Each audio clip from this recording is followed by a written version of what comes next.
Thank you so much for joining us. I'm so glad to be here again. And this time we'll be looking at the touch issue and Furor issues. Both are, very interesting issues. And Abby will help us navigate these two issues waters. I'm very happy to have Caterina Riva with us, who is the artistic director of the Makti Museum in Termoli, and Khalid hopefully will be joining us from Dubai. Um, yes, I met Caterina a few years back here in Beirut. She was back then traveling through Beirut to Singapore, where she was doing her research. I think you were doing research, no, at the time.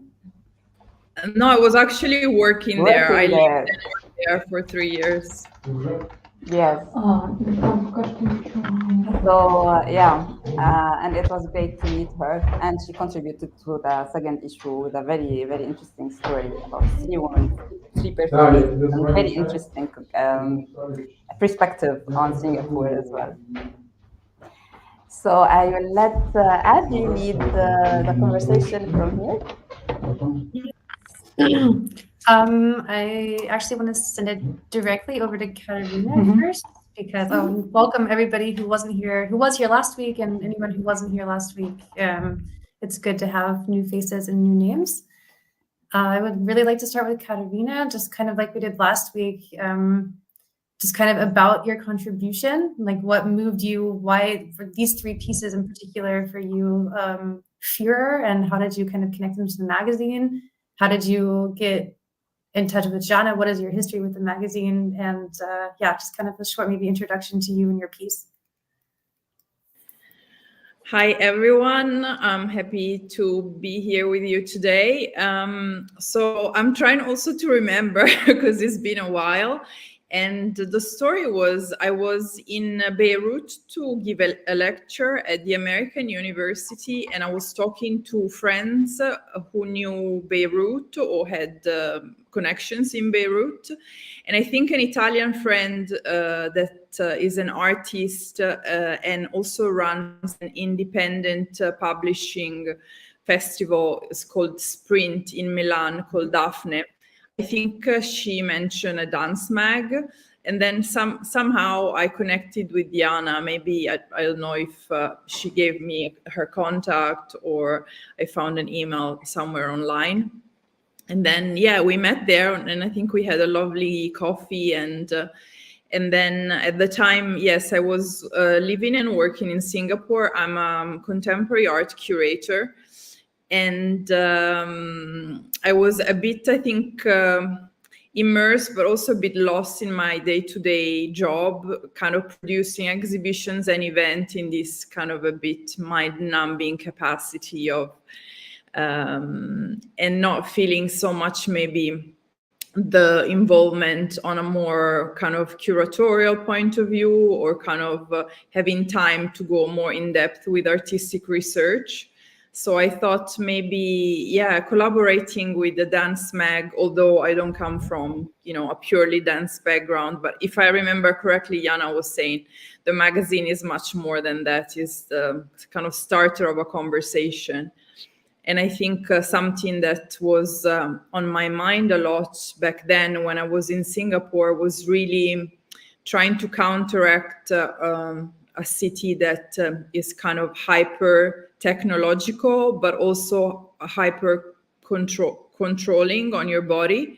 I don't know if any of you have ever been there, but the weather is super, super humid, and it's always really hot, night and day, all year round.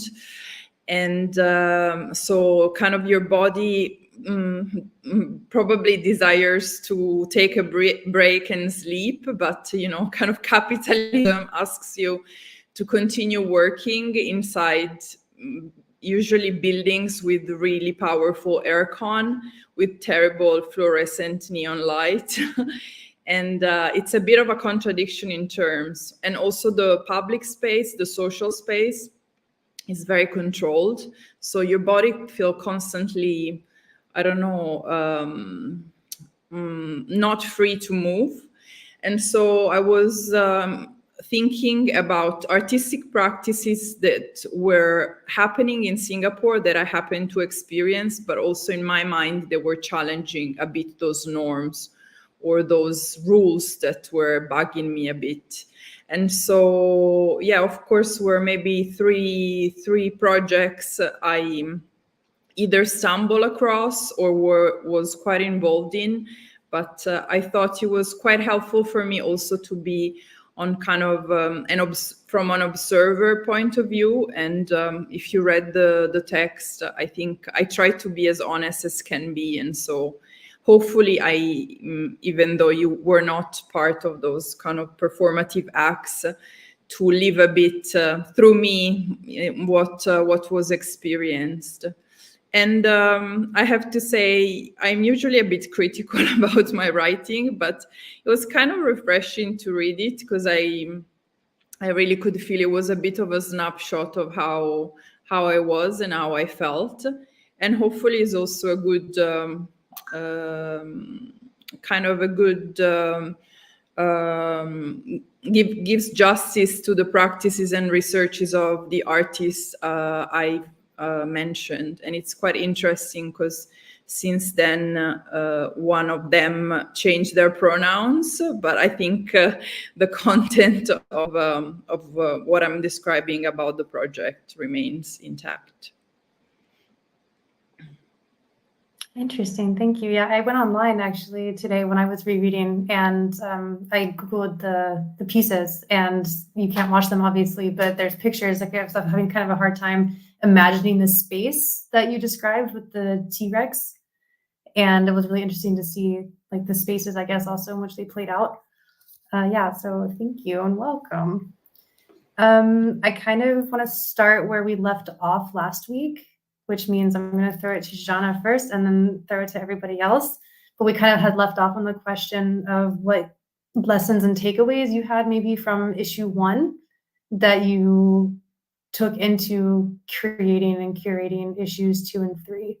I thought maybe that would be a good place to start, thinking about the keywords kind of we had last week also of grassroots movements and the antidote to over-academization, I guess, if you want to say, to dance and the approaches that are being taken in the dance world. So maybe we should start there today. You're muted. You're muted. Yes. Thank you, Abby. This is a good start. And thank you, Caterina. I mean, that was also refreshing to hear from you after all this time passed. I was thinking about your question last week, and I really had to choose what to share because really issue 1, it took a year in the making. These 2 issues that we are working on also took a year in the making, but you learn a lot. I've learned a lot with the first issue. So mainly I've learned how to make a magazine. This is the basic thing, which took a lot of time, and we had to make choices, real choices, hard choices to make, for instance, how are we gonna bring the voices of the people into the magazine without it being us picking out and choosing what to feature, how to make it more a collaborative process. So the first issue was quite curated, let's say, but I made it a point to be more collaborative the next time. Like with the Furor issue, it was way more collaborative. And I'm very proud of Caterina's contribution to this one, because also there is this concept of experiential review, which is not very much popular or understood very well. But I really like a review that makes me feel that I was at the performance. Like if I read a review of a performance, I would love to feel that I was there, rather than just to see a description of the performance. and evaluation of the performance. I would like to experience what the viewer was actually experiencing, and this one contribution was very much that. And I think this is something I'm gonna try to push for more in the upcoming issues. Maybe I'm gonna write some guidelines put them on the website, because really not many people actually approach the performance review in this way. This is something that, yes, I've learned in the first issue, and I'm gonna continue exploring in the upcoming issues as well. What did I learn? What else? Yeah, I've learned also that a magazine is a powerful, and it remains a very, very powerful medium. So especially a print magazine. In the time of digital hype, like a print magazine still have a very powerful effect on people. And having a dance magazine in print, especially this kind of dance magazine that doesn't exist like anywhere else, really, in print, was a very important aspect. That this is also what kept me like attached to the format. So this is something also that yeah, I learned, and I kept having, like, I kept pursuing. Yeah, I think I've seen Khalid at one point. Yeah, I think so too. Is he still He here? disappeared again. Okay. Oh no, okay. Okay, then we'll wait. Maybe he'll be right back. Yeah, okay. Then I would like to go ahead and throw it out to the audience first. What did you maybe see as improvements, I guess, or what surprised you the most about the Furor issue? For me, it was very obviously the material and the cover. When I picked up the second issue, I was like, oh, this isn't thick paper anymore. We've moved. And yeah, so anybody watching in terms of content, in terms of feeling, in terms of soul, in terms of paper, what were the biggest surprises, positive, negative surprises maybe?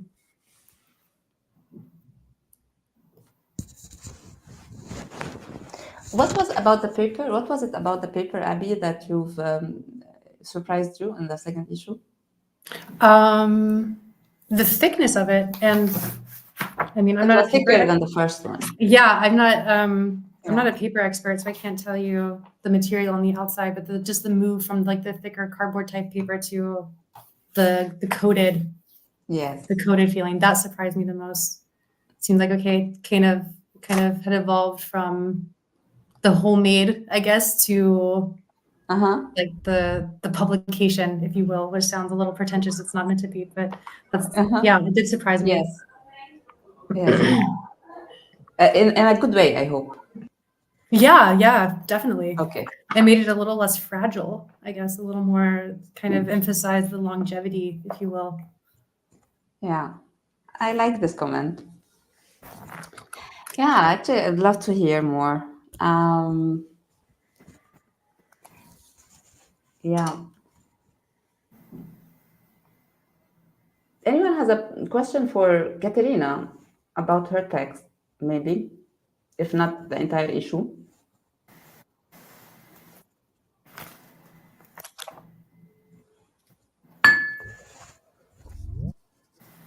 Oh, I see Khalid again. Great. Khalid, are you here? Are you with us?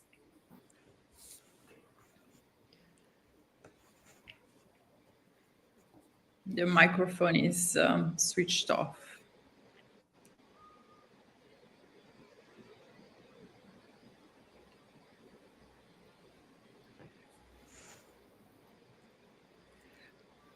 Okay, maybe while we wait, I have another question.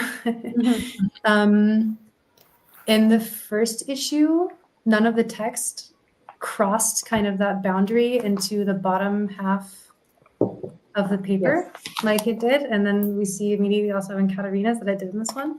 And if you remember our conversation about the solid grid, I guess that was kind of the principle of the Vesuvian Man that kind of contemplated the first issue. Yes. So why the change? I like the change, and then especially in Touch, there was a lot more playfulness with the placement of the text on the page. I was wondering if you'd like to talk about that editorial decision. Actually, it was a design decision, but it's related to the editorial bit part of it.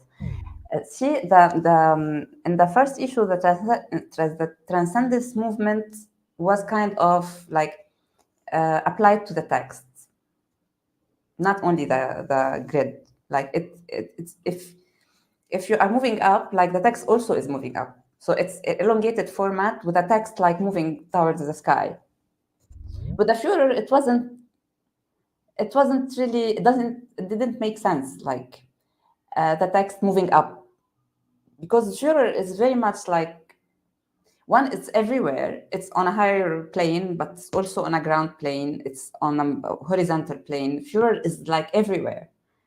So it made sense that the text also be spread differently, not going up, not leaving the white space like in the first issue down. So this was a decision that had to do, with the theme, basically. Okay. Can you say something about the colors, like the colors you chose to use? Because I think that's quite interesting. And I was like looking at my library and I found like a present from my kind of independent publisher friend. And, you know, I think there's quite nice references also, with kind of colors you use with risograph and, kind of very hands-on kind of treatment of paper. Yes. Well, the color of this issue, and I will also talk again about the colors of the first one. Did I say anything last time, Abby? No, we didn't. We didn't really get to talk about. So also the colors are inspired by the theme. So the first issue was interesting. The debate between us being people based here and people based in and the designers who were at the time based in Hamburg, was what color is the color of transcendence? And for them, they were convinced that for them the color of transcendence is orange.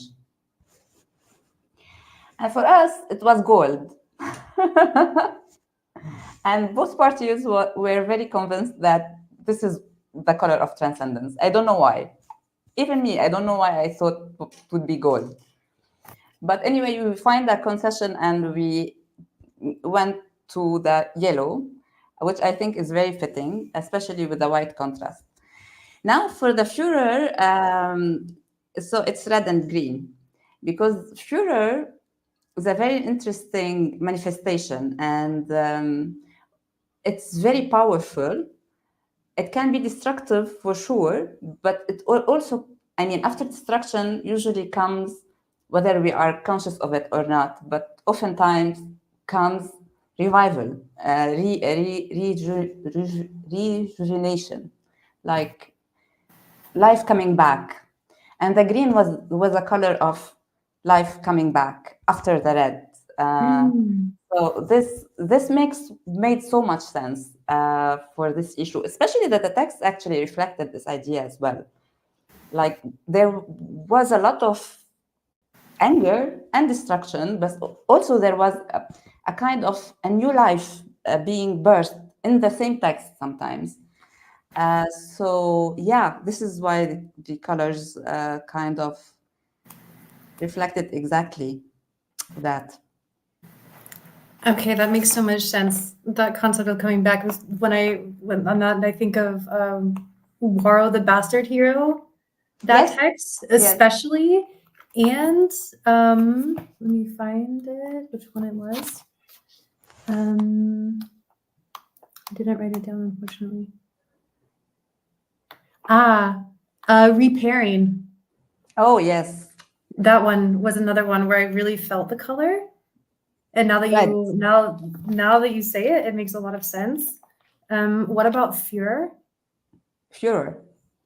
The colors for touch, I mean.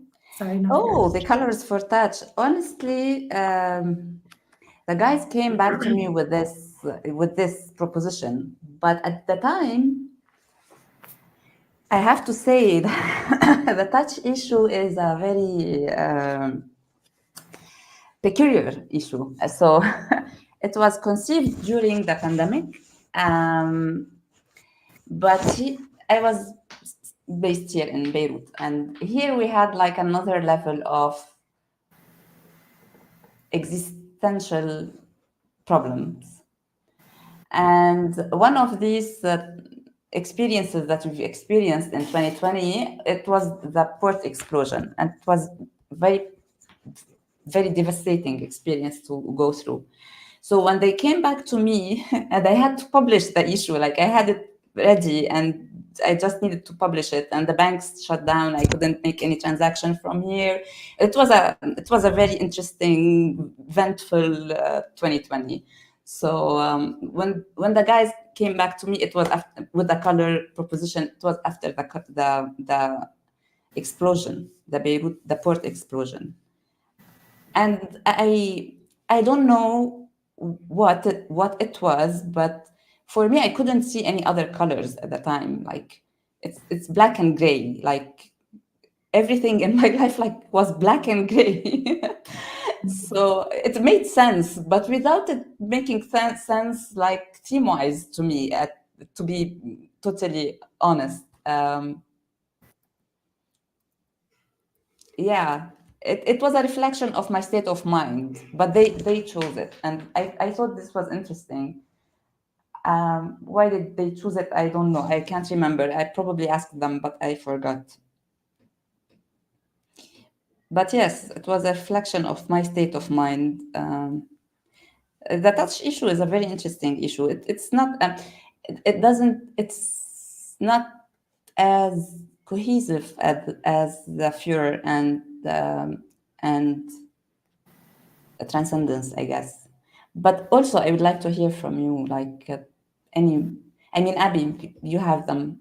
You have 3 of them. Maybe you can share some ideas about the touch. What did you feel? How did it come? Yeah, I was going to. So touch is actually my favorite, and I think it's interesting that you say that it seems a little not cohesive, because I think it's extremely cohesive. There's for me, there's kind of a cut between the COVID and the non-COVID pages. But I think one of the things that was my favorite about touch is that it kind of, and it says in the foreword, it promised what Furor promised but could not deliver. Mm-hmm. And I think that rings really, really true, because Furor for me is kind of, it seems like the beginning of that kind of rage. And then I feel like touch is where you get regrounded in the stories that maybe Furor had started to tell. So for me, touch kind of like brings everything back together. I feel like in Furor, transcendence kind of started with that transcending motion. And then in Furor, you can feel the inwardness kind of working towards that transcendence. And then I feel like in touch, that's where both of them kind of come together, and you feel those things and those performances. It kind of, I think Furor is also a lot of like performative space kind of. And then touch remarries kind of that individual grassroots with the performative aspects that the first 2 had kind of very much separated from each other. Okay. That's very interesting take. I like it. Yeah. And touch, I don't know. It's so, I don't know. I don't know how to describe touch, because it seems kind of, it does seem a little chaotic sometimes, I think, but it doesn't seem disconnected. And I think it's not disconnected. I don't think it's disconnected, but or not cohesive, uncohesive. I'm sorry. But why do you think it feels uncohesive? Does anybody else feel like it's uncohesive? Is anybody really looking for general public responses to these two issues, because I think they balance each other and work with each other, but individually also so well. Yeah, maybe it's again, maybe my take on it is because of my state of mind at the time of producing the final format. I mean, the final object, the final object of it. Also, I didn't promote it well. I think the cover is thermo sensitive. It kind of it's reactive to temperature, so it's also supposed to be touched. I didn't put that very clearly anywhere. Was the question for you what Furor promised but could not deliver? Was that something that you realized retrospectively, or was that something that you kind of had felt when you were done with Furor and wanted to continue into Touch? I think it was something I felt while working on Touch. Yeah. Yeah. Khalid, can you... Sorry. Yeah. I'm curious what's supposed to happen when it's touched, because I have the issue with me. What? It changes color? Yes, but I mean, you have to warm it. I mean, your hands needs to be warm. Like warm the thing, it has to change color. Okay. I don't know if it lost this effect, but yes, it used to have it. Okay. I see it a little bit. It turns to purple. Maybe. It becomes lighter. Show us. Can we see?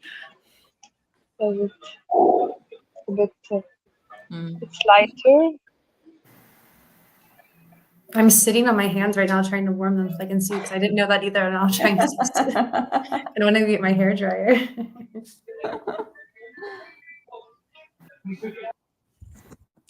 Khalid, if you unmute yourself, can we hear you maybe? Or can you hear us? He said in the chat that he can't see or hear anything. Oh. I'm trying to communicate with him in the private chat right now. Are there any techies in the audience that have suggestions? Yes, I would like to hear from you. Anyone who has something to add to or question to ask about Furor or Touch or any articles in any of them. Maybe you can help us out. How did the collaborative process change with Furor? You were kind of talking about you wanted to make it much more collaborative. Yes. And how do you think that had an effect on the Touch issue, by the way, wasn't. It was collaborative, but it was closed off, kind of. The Furor, I could reach out to so many people, and I had lots of submissions. For Touch as well, I had lots of submissions, but I feel that the Touch issue was quite... I don't know, maybe my judgment on this issue has to do only with my experience living this very interesting year. So your perspective is way more interesting than mine. So yes, now we work with the writers all the time for a very extended period of time to bring the text. I spoke about that last time. So the process is way more collaborative than the transcendence issue. Transcendence issue, where we were expecting text to be like ready to be published, like with minor editing and stuff like that. I didn't have this kind of expectation anymore with the Furor and with Touch, because I knew that this kind of text don't exist. I mean, there is no writers out there who are trained in any way to write experientially. Like, we write critically very well. We theorize very well.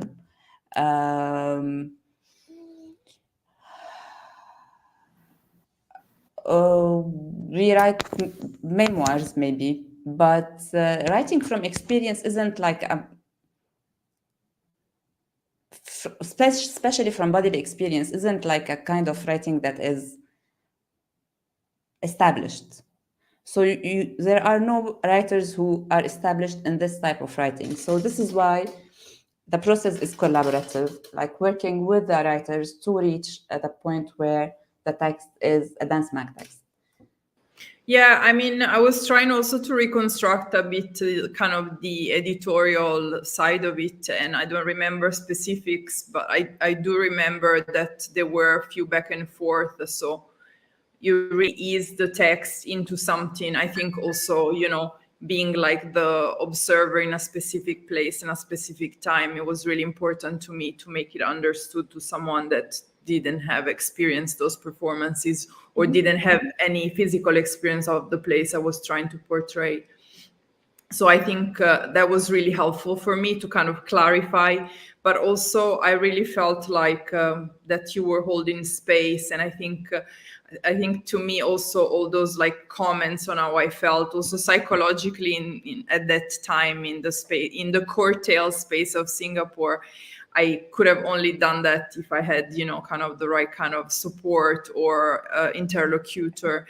And I think to me it's really telling the bio that there is at the end of the text, because I wrote a really kind of unprofessional bio, kind of saying something about, me kind of trying to fight back bureaucracy. And of course, this is not the usual way you try to present yourself in this kind of perfect word, So I think also kind of that kind of vulnerability, I think I was allowed to show it because I think I found fertile ground. And maybe I think I don't remember specifics, but maybe you also invited me to think of a bio that wasn't the boring, born there, studied there, and lived there, and this and that. Yeah. I actually, when I was revisiting your text online, I thought of changing the bio because I have an updated one. Then I said, no, this was her at the time. It's good to keep it like this. It reflects on your journey as well. Like at this point. Yeah. I wish when you asked me to send me kind of the updated bio that I had sent you something along the lines of that, not the kind of official bio, but time. No, both are good. I mean, you are this person now, or part of you is this person now, and part of you was that person at the time. So it's an interesting take, I think. So I decided to keep it. If you want to change it, you let me know on the website. I'm happy to keep it. Okay. I think one of my favorite departures also between the Furor, Transcendence and Furor was the introduction of poetry. And I'm talking specifically about this one. Yes.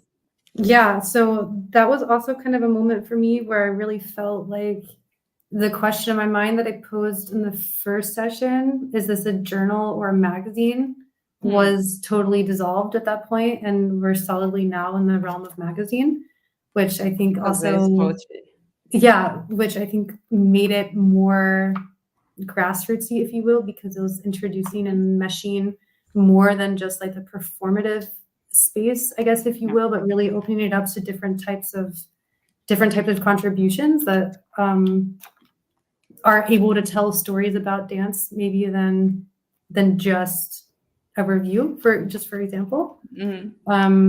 So was that a conscious decision too, to bring in like poetry in different types, or was that kind of a coincidence that someone turned in a poem and did you have expectations? We seek this poem out, and it was for the transcendence issue. I pushed it to the Furor issue, and it could fit in both very well. I agree. It's a very powerful poem. Again, with poetry, it's tricky. No, I wanted poetry. I wanted to include different types of text, including poetry. Now, poetry is very tricky for me because I'm not a very good judge of poetry, one. Second, I mean, I'm touched by a poem. When I'm touched by a poem, it's usually extremely good. So this is how, this is a poem that that touched me. So I think it's a very good poem. Now there are some poems can be like very good, but they don't touch me. So I always need like an external eye to judge poetry. This is why there is not enough of poetry in all three issues.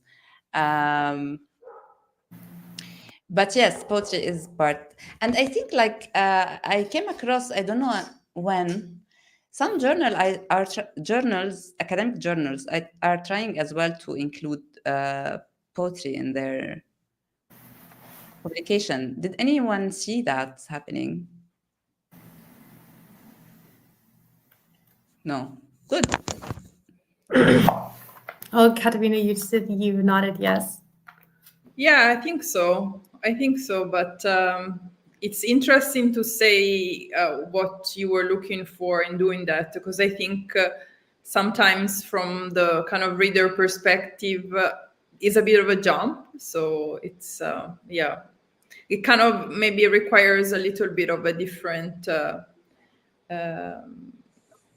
context, but I really like it because it pushes you to consider things from maybe a more either abstract or kind of a different point of view than prose or kind of text or reviews. Yeah. May I ask a question? Yes, please, Anna. Can you tell us where you're chiming in from? Oh yeah, I'm chiming in from Berlin. Hi, I'm the editor of the Flow issue that is coming up, and She will be our guest next. exactly. And I also helped out with the structure issue. So yeah, but since I engaged with Dance Mac quite like just 2 years ago, I think it's when I learned about it, and I do not, and maybe others in the audience also may not have the Furor issue. Can I just ask whether you could briefly just contextualize the poem, or maybe just like give a quick like some kind of I can summary read what it is about, or maybe read a few lines. That would be amazing. Thank you. Be amazing. Yes. Yeah, 1 minute, let me find it.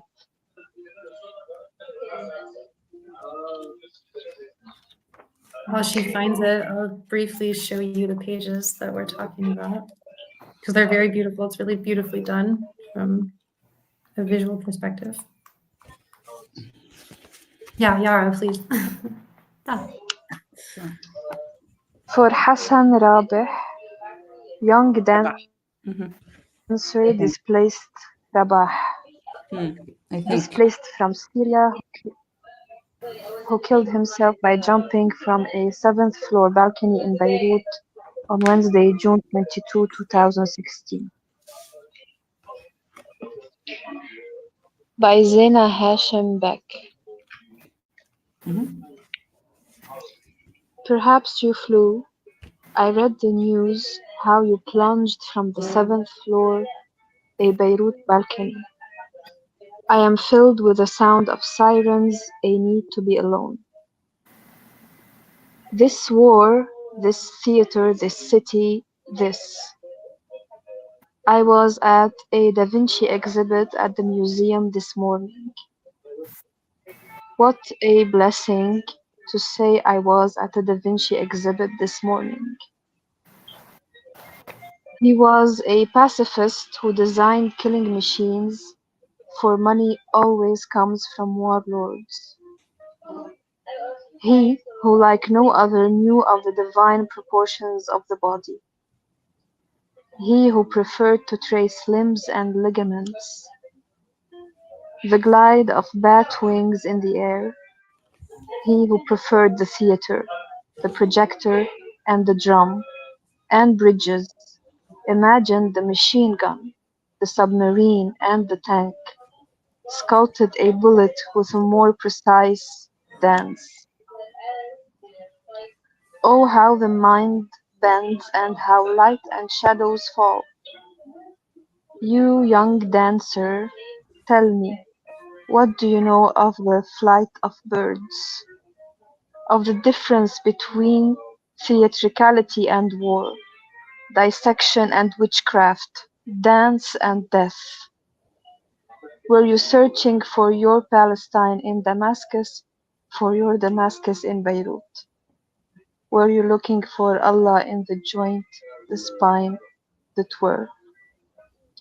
That last scribble your body made in the air, was that you? Were you trying to write backwards, to lift instead? Did you?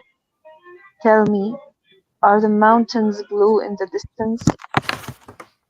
Does poetry matter? And does dance? Is there a bridge where the displaced go after they're gone?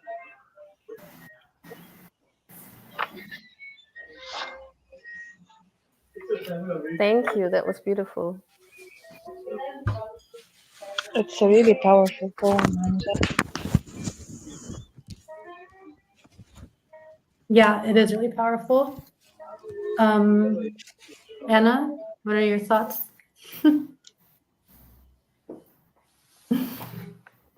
My thoughts. It's a powerful poem, no? It touches you. It made me cry. Yeah, this is a very good poem. And Zena is a very good poet. I mean, she's a famous poet. She's a very good writer. So yeah, and it was designed very beautifully as well, because I think that it touched also the designers, and they are proud of these pages as well. So yeah, there is this furor, but there is also transcendence in this poem. Like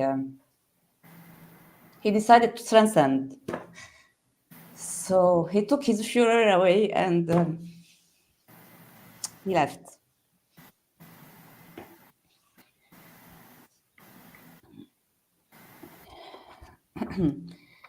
Yeah, I mean there are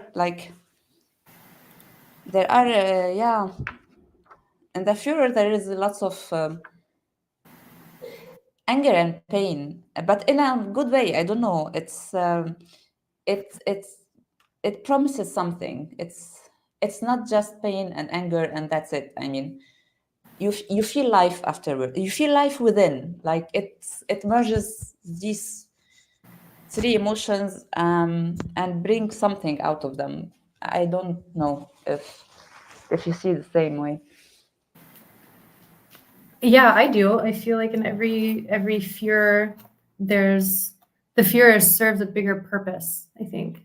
Yeah. Which I think is evident in every single one of the contributions, especially that one. And yeah, there is another one as well. After the poem, there is a piece also about the war in Syria at the time. I think I do say like the magazine is timeless in that you can pick it up anytime. It will be like relevant every time, but also reflection of its time. Like the touch kind of, reflected the pandemic. Even if you can still read it and it will still make sense, but it reflected the time it was born during, and the furor as well. I don't know, transcendence seemed to be transcendent. It's kind of, or we were living in a very good period. I don't know.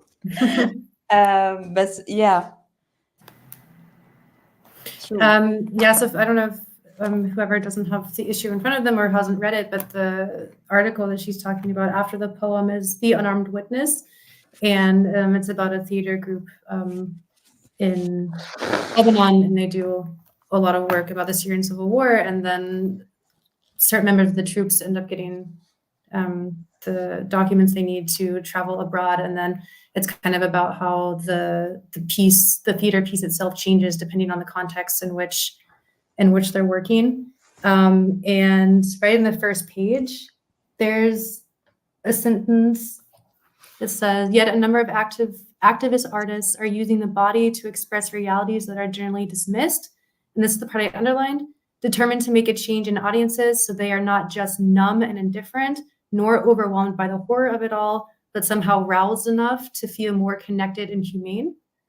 And that's, I think, really reflective too of the fear issue, is the kind of overcoming that numbness and keying into your fear. And that's what I like about these two issues also back to back, is that you overcome the numbness, and then you get to that touch. You work towards something in all these pieces, and then touch is kind of like you're regrounded and actually physically feeling then these things that the fear had helped you overcome in the issue before. And all of those things are kind of transcend. That's what I mean when all three of them kind of work really, really well together. And I really liked seeing that in tandem with each other. Does anybody else have any other articles, especially in fear, for just a second before we maybe focus on touch again, that really resonated and kind of brought out the point?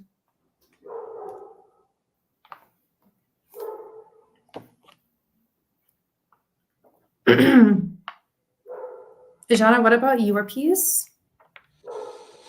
The Waro piece. The world, yeah. Waro piece. Yeah. I mean, who is this man? It was so interesting. He's a famous musician. Yeah, but yeah, he's I know. famous But in word music. So I was invited after the Transcendence issue to attend Word Music Festival in Norway, and I love Norway. So, but in different part, like I was in Trondheim. This was in a different city. I forgot now. Anyways, so I stumbled upon him, and he was like a force. He was like a force. Like wherever he is, like you can feel the entire surrounding is become more vibrant, more lively, more agitated in a good way. And I heard him talk about the history of the music he creates, and it struck me really. It struck me like how do we sometimes mix? I mean, we have preconceived ideas of things. So one of the things that struck me the most, that he speaks as an indigenous. He is an indigenous from I forgot the islands. What is it? yeah.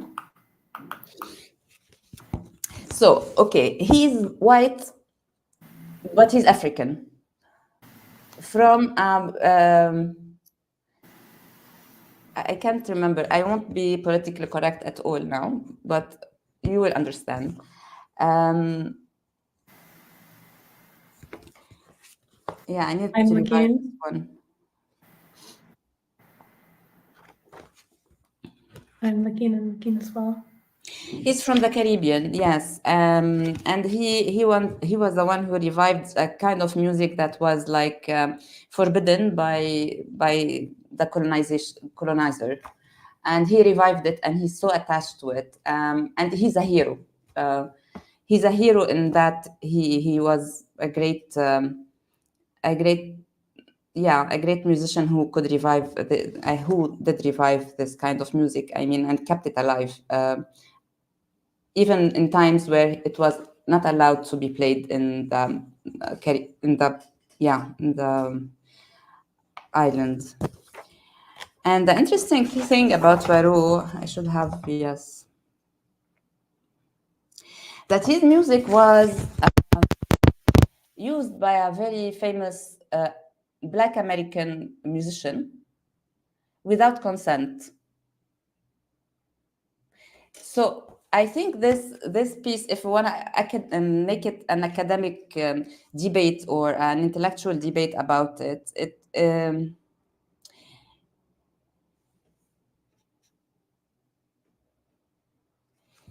It will bring the question of who.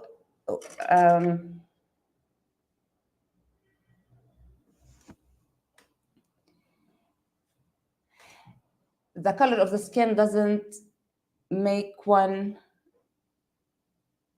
a victim and another perpetrator, if you'd like. So sometimes mix them both, mix them, because it's easy to mix them.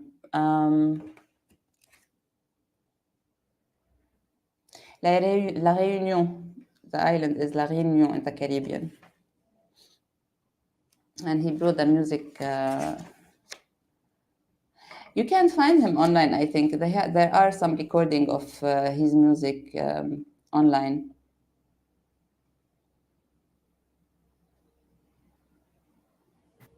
Yeah, I just thought it was a really, really interesting piece specifically because of that kind of tension between like his identity with the island and then, but also the very colonialistic background and that kind of rage and anger. And it was a good piece, I think, to also put at the end. He has there was lots also of rage. Yes, he has lots of rage in him, for sure. We are kind of coming towards the end, so I kind of want to go back to touch for just one more minute. And question to the audience first and foremost, if anybody else kind of had the feeling that one of the main themes for me through touch was that something had been very much stolen and taken away. There was this sense of absence, I guess, whether it being, I think, obviously the Palestine article was one of them and how we like re-engage with touch. And the werewolf article was another one. The Norwegian cartel was another one, even where that dissonance between, or the distance between the old fishermen villages and then the recreating of this all-male dance troupe. So yeah, I was kind of wondering if anybody else had that feeling that it wasn't just about touch, it was also about reclaiming, taking back, and that is the power of touch that I think very much resonated in a very positive way, despite all of the pain and the anger that had been very prevalent over the past two issues.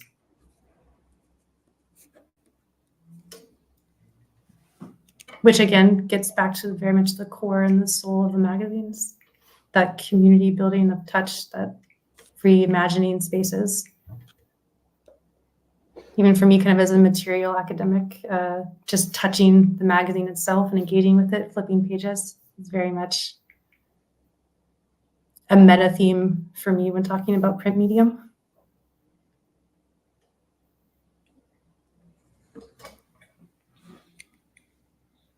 Jana, was that on purpose, or was that also kind of just a byproduct of the mental space that you were in while creating the magazine?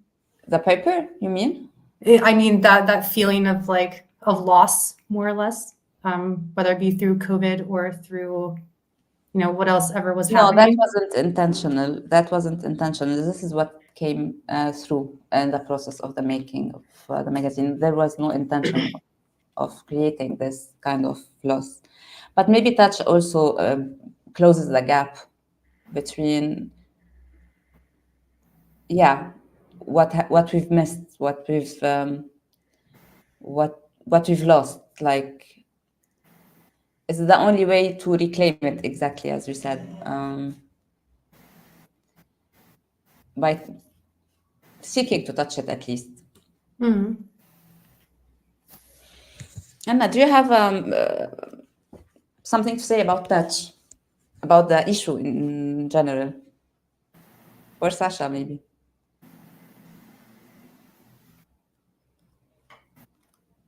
You have no questions about it, so...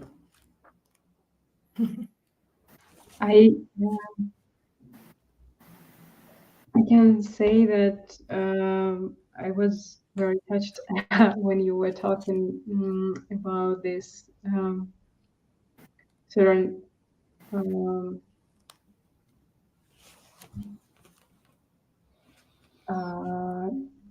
how is this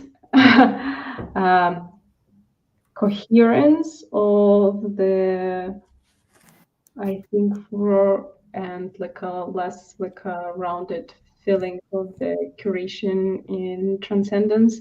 And I was thinking that it's hard because I was reading them like in a parallel. So I received them almost all together. So like I was jumping from one issue to another, and I really liked the quality that like when I'm opening next article, I feel this authorship and like a different perspective.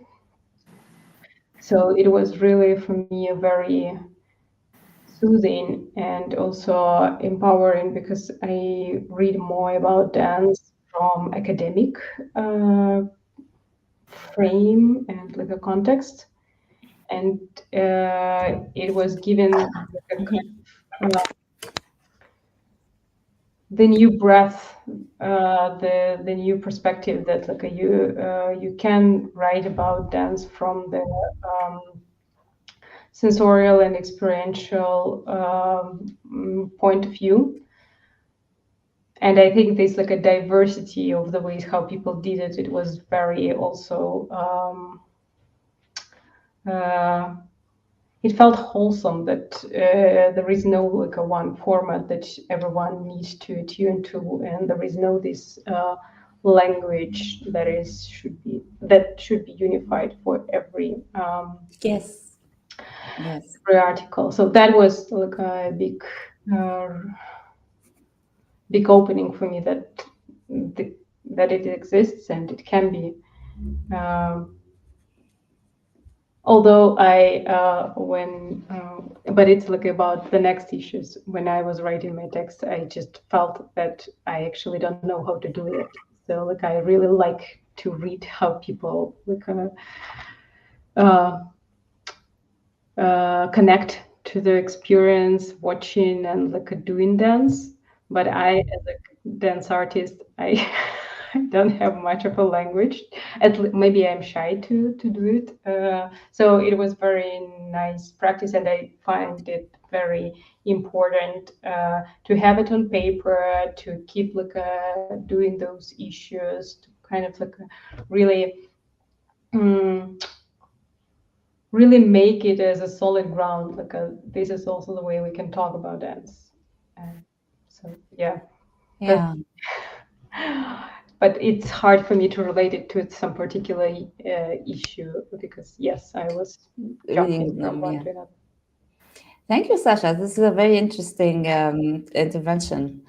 And I think, we need more people trying to write from this space, and keep trying. And we will be many with time. And it will be a growing style, let's call it, that will be coming out of this very interesting experiment that we are all in. Thanks so much for bringing this up. Yes, I also totally I don't remember to mention that, yes, people's voices, like the diversity of people's voices and keeping them intact is very important to me as well. And probably it's not how the other publication works, like other magazine work. They usually try to unify the style, and this is something we don't do. We try to keep the voices intact, and this is on purpose, and we intend to keep doing it all the way. Thank you very much for highlighting this bit. Yeah, it's important.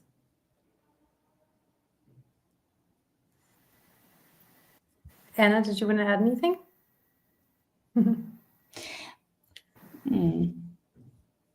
Anyone?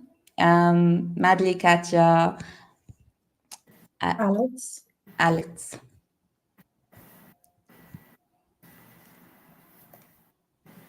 Would you like to add something or ask something?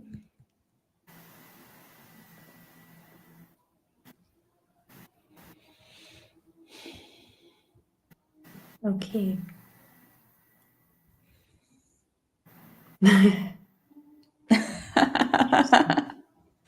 Maybe we'll send you one with the structure and flow. So you'll have 3.